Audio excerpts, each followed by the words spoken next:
Bienvenue au résumé des histoires. Dans cette vidéo, je vais expliquer ce film intitulé Gifted, sorti en 2009. Le film commence en 1966 où Benny Carson est un étudiant primaire à Détroit, qui est souvent moqué de sa performance inférieure à la moyenne à l'école. Un jour, tout en étant victime d'intimidation par ses camarades de classe, Benny riposte et frappe l'un des enfants à la tête. En conséquence, sa mère Sonia Carson est appelée dans le bureau du directeur.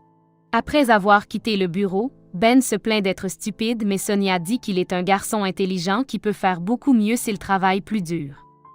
Sonia s'inquiète cependant de son avenir, pensant qu'il n'excelle pas dans ses études, il pourrait finir par faire des petits boulots.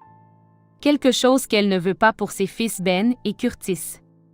Tout en aidant Ben avec ses études, Sonia se rend compte qu'il a du mal à voir et arrange une paire de lunettes pour lui, ce qui l'aide à améliorer ses notes. Ben se plaint souvent de ne pas avoir assez d'intelligence comme ses collègues élèves, mais Sonia l'encourage toujours à se concentrer sur ses études. Un jour, Ben assiste au service religieux du dimanche et le pasteur partage l'histoire d'un médecin missionnaire qui traiterait des patients pauvres malgré les menaces de mort du roi. Cette histoire le déplace et Ben décide de devenir lui-même un médecin missionnaire. Pendant ce temps, Sonia, qui est souvent déprimée en réfléchissant à son mari, rend visite à un psychiatre et partage l'histoire de la hausse à foster care avant d'épouser Carson à l'âge de 13 ans. Premier mariage et un autre enfant. Bien qu'elle ait essayé de faire des compromis, les choses sont devenues trop difficiles finalement menant à leur divorce. Elle nettoie et garde maintenant pour couvrir les dépenses de sa famille. Sonia révèle également qu'elle est analphabète et craint que ses fils ne finissent par se retrouver. Après avoir appris ses tendances suicidaires, le médecin lui suggère de passer du temps à l'hôpital. Tout en dînant avec les garçons ce soir-là, elle leur dit d'être absente pendant quelques semaines, mais cache la vérité qu'elle sera à l'hôpital. Elle leur rappelle d'étudier dur car elle pense que c'est la seule option qui peut changer leur vie pour le mieux. Après que Sonia ait déménagé à l'hôpital, Ben tient sa promesse de travailler dur et améliore progressivement ses performances académiques, obtenant finalement un A pour la première fois. Lorsque Sonia rentre à la maison et que Ben partage la bonne nouvelle avec elle, elle est très fière de lui. Après un certain temps, Sonia obtient un nouveau travail de nettoyage chez le professeur Burkitt, qui a une énorme collection de livres. Impressionnée par sa connaissance que Sonia a une idée de développer des habitudes de lecture dans ses fils. De retour à la maison, elle annonce qu'elle coupera leur temps d'écran et qu'ils devront visiter la bibliothèque et terminer 2 livres chaque semaine. Bien que Ben et Curtis protestent contre cela, Sonia ne montre aucun signe de clémence. Après avoir été traîné à la bibliothèque pour la première fois, Ben commence progressivement à l'apprécier et lit souvent à sa mère également. Alors qu'il lit des livres sur différents sujets, il améliore ses connaissances qui l'aident également dans ses études. Son passe-temps nouvellement découvert ne surprend pas seulement ses camarades de classe, mais aussi ses professeurs. Ben impressionne son professeur de connaissances sur les roches qui lui montre ensuite des spécimens au microscope et lui présente un tout nouveau monde. Avec le temps, Ben excelle dans ses études tandis que Sonia commence à prendre des cours de lecture du professeur Burkitt. Après avoir poursuivi une passion pour la lecture, Ben et son frère ont une poignée de connaissances sur différents sujets qui les aident à répondre correctement à différentes questions dans les programmes de quiz, ce qui leur fait réaliser l'importance de la lecture. Ben, maintenant en 8e année, obtient le prix le plus réalisé prouvant qu'il peut faire tout ce qu'il veut.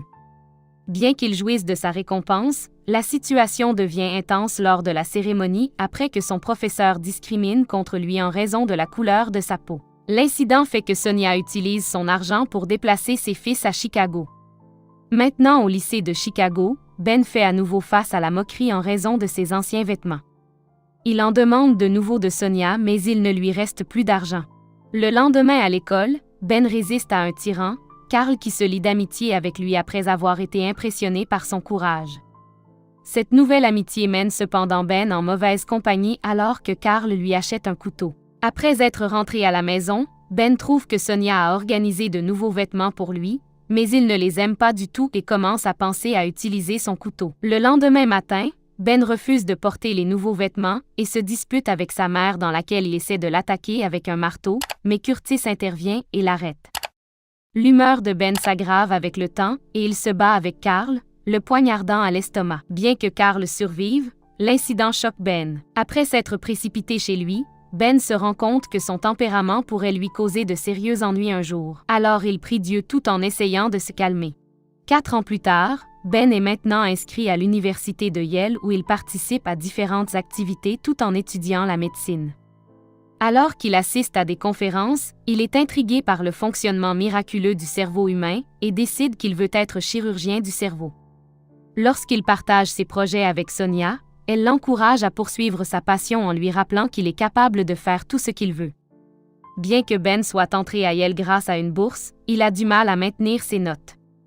Lorsqu'il discute de la situation avec sa petite amie, Candy, elle lui conseille d'utiliser sa force dans la lecture au lieu de se concentrer sur les conférences.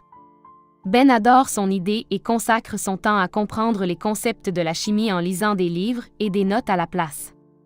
Après des mois de travail acharné, Ben passe l'examen et obtient un A, qu'il dédie à Candy et lui demande de l'épouser. Après avoir obtenu son diplôme, Ben se présente à une entrevue pour les résidents en chirurgie à Johns Hopkins et étonne le médecin avec ses connaissances et sa passion, s'assurant un placement dans l'hôpital de ses rêves. Ben commence sa carrière professionnelle dans le but d'aider les personnes dans le besoin et il aime son travail. Un jour, un patient grièvement blessé est amené à l'hôpital, mais sans aucun des neurochirurgiens seniors en service, Ben décide à contre-cœur d'effectuer lui-même l'opération. Après une opération réussie, il est appelé dans le cabinet du médecin, qui n'est pas content que Ben aille à l'encontre du protocole, mais l'admire pour avoir pris une décision désintéressée pour sauver une vie humaine au lieu de se soucier de son travail. Cet incident s'avère être le point de départ de la carrière médicale florissante de Ben. En 1985, Ben est devenu le chef de la neurochirurgie pédiatrique à Johns Hopkins et gère avec succès des cas apparemment impossibles tout en profitant d'une vie conjugale heureuse avec des bonbons. Une jeune fille nommée Cynthia souffrant de crises graves est amenée à l'hôpital et après avoir examiné son cas, Ben a l'idée de retirer l'hémisphère gauche de son cerveau. L'opération s'avère être un autre succès dans sa carrière alors que Ben perfectionne l'hémisphérectomie pour traiter d'autres patients et obtient une énorme couverture médiatique pour ses services en neurochirurgie. Pendant ce temps, Sonia lui rend visite pour passer du temps avec ses petits-enfants et pour aider Candy qui est enceinte de jumeaux. Le cas de Candy se complique cependant après qu'elle ait eu des saignements abondants et qu'elle ait été transportée d'urgence à l'hôpital. Bien que les médecins réussissent à lui sauver la vie, ils perdent leurs jumeaux à naître. Après sa convalescence, Candy lui conseille de rejoindre l'hôpital car de nombreux autres patients ont également besoin de lui. Une fois en service, le médecin l'informe d'un cas de jumeaux siamois en Allemagne et lui demande de les soigner. Bien que de tels cas n'aient jamais survécu à la séparation, les médecins veulent toujours essayer, car sinon les enfants n'auraient pas une vie bien remplie. Bien qu'incertain, Ben s'envole toujours pour l'Allemagne et rencontre les parents jumeaux, Peter et Augusta Roche. Tout en s'occupant de ses enfants, Augusta dit à Ben que même si elle était au courant de l'état de ses enfants pendant la grossesse, elle ne pouvait pas les avorter. Sachant que les médecins pourraient ne pas être en mesure de sauver les 2 enfants, Peter le supplie de ne pas leur demander de choisir entre leurs fils. Après avoir examiné les jumeaux, Ben découvre qu'ils ne partagent aucun organe vital, mais qu'ils pourraient avoir des complications en raison de leur cerveau conjoint. Bien qu'il soit sûr de pouvoir séparer leur cerveau, Ben n'est toujours pas sûr du problème des saignements excessifs qui pourraient leur coûter la vie. Il retourne donc aux États-Unis, décidant de ne pas se faire opérer car il ne veut prendre aucun risque. De retour à la maison, alors que Ben s'occupe de ses propres fils, il pense à ses parents sans défense, puis informe son aîné qu'il est prêt à faire l'opération.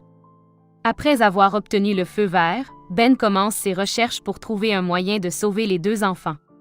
En pensant à l'opération, Ben se souvient de ses propres jumeaux perdus et partage ses sentiments avec sa mère.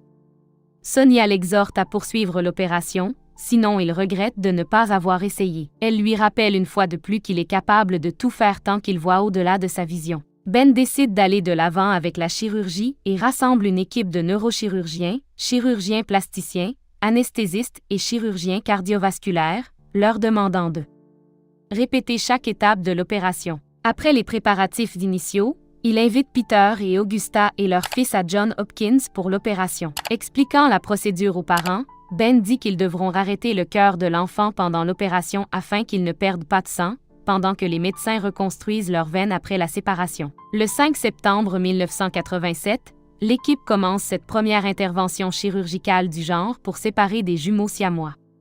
Après 21 heures éprouvantes pour les nerfs, Ben réussit à sauver les deux enfants et partage la bonne nouvelle avec leurs parents qui sont dépassés. Alors que tout le monde l'admire, Ben remercie sa mère et sa femme d'avoir cru en lui et partage ses réalisations avec les médias. On nous dit à la fin du film que les jumeaux survivent et sont ramenés en Allemagne où ils sont toujours en vie aujourd'hui. Ben a ensuite effectué diverses autres interventions chirurgicales réussies sur des jumeaux conjoints et c'est grâce à ses efforts de pionnier que l'hémisphérectomie est une procédure largement acceptée pour traiter les convulsions.